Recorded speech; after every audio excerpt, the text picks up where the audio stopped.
développement de ce qu'on appelle la finance durable constitue sans aucun doute l'une des évolutions les plus marquantes de ces dernières années en matière de gestion d'actifs. Alors, ce qu'on appelle finance durable recouvre dans la gestion d'actifs deux démarches bien distinctes. Tout d'abord, la prise en compte de critères extra-financiers, par exemple des critères sociaux, environnementaux ou de gouvernance, dans l'objectif d'atteindre une meilleure performance financière. Et d'autre part, une autre démarche qui est de se fixer des objectifs extra-financiers en tant que tels, dans l'idée que son épargne, son investissement peut contribuer à une économie plus soucieuse de considérations environnementales ou sociales, par exemple. Alors, cette dernière démarche, elle a conduit les acteurs à développer très fortement leur communication depuis 2 ans environ, en réponse à une attente de plus en plus forte de leurs clients sur ces thématiques. Si le développement de la prise en compte de ces critères extra-financiers ne peut qu'être salué comme une évolution très positive, le développement de la communication qui est associée ne va pas sans soulever un certain nombre de risques, et notamment de risques de ce qu'on appelle le greenwashing, c'est-à-dire le risque d'induire le client en erreur sur les bénéfices réels qui pourraient découler de ces choix d'investissement.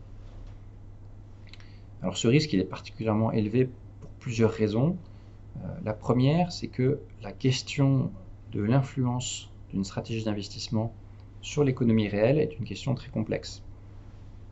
Par exemple, un fonds d'investissement en actions CAC 40 qui choisirait d'investir dans des sociétés dont les émissions de gaz à effet de serre sont plus basses que la moyenne du CAC 40 ne va pas pouvoir s'attribuer le bénéfice d'une baisse d'émissions de gaz à effet de serre à due proportion.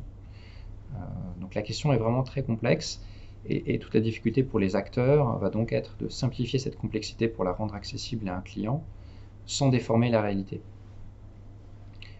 Deuxième source de difficulté, le fait qu'aujourd'hui, il y a une très grande diversité des approches retenues par les différents fonds d'investissement. Et donc cette diversité et toutes ces différences, elles vont complexifier encore un peu plus la tâche d'un client qui souhaiterait comparer différents fonds d'investissement. Enfin, troisième source de difficulté, de risque, le fait que la réglementation et les règles applicables en la matière restent aujourd'hui relativement principielles et manquent donc souvent de précision sur certains éléments particuliers. Donc, dans ce contexte, les régulateurs se sont saisis du sujet depuis un certain nombre d'années.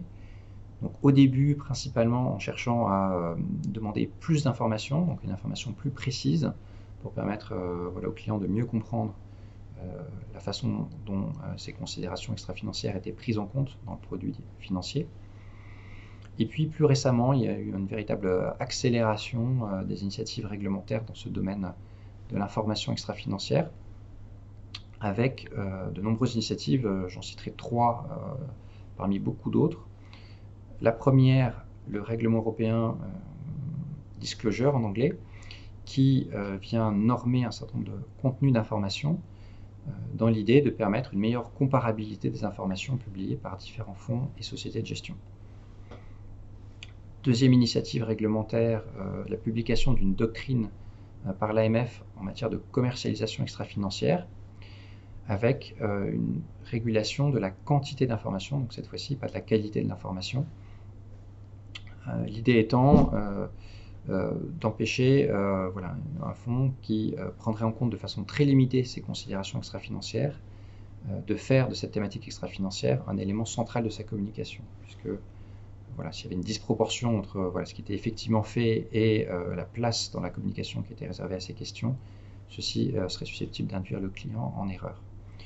Troisième initiative, la révision de la directive MIF 2, qui est venue préciser le rôle du conseiller en investissement financier, qui va donc aider le client à choisir le produit financier qui correspond le mieux à ses attentes en matière de prise en compte de ces critères extra-financiers. Donc on le voit, d'initiatives nombreuses qui essaient de traiter le sujet sous différents angles, mais il reste encore, de mon point de vue, encore de très nombreux travaux pour les régulateurs dans cette thématique. D'une part parce que les textes européens, il faut le reconnaître, restent relativement flous sur certains éléments assez clés, et d'autre part parce que toutes ces initiatives réglementaires ne traitent pas l'ensemble des questions importantes en matière de prévention du risque de greenwashing. On peut penser par exemple à toute la question de la terminologie du vocabulaire, qui reste encore relativement peu traitée. Par exemple, qu'est-ce qu'on peut appeler impact pour un fonds d'investissement, ou alors une autre question qui est la question de l'articulation de toutes les règles applicables à l'ensemble des acteurs de la chaîne, donc de l'émetteur jusqu'à l'investisseur, société de gestion. Donc on voit que ces différents dispositifs réglementaires ont encore besoin de trouver une meilleure articulation entre eux. Donc voilà, beaucoup d'initiatives déjà faites, mais encore de nombreux travaux sur cette thématique du greenwashing dans les prochains mois et les prochaines années.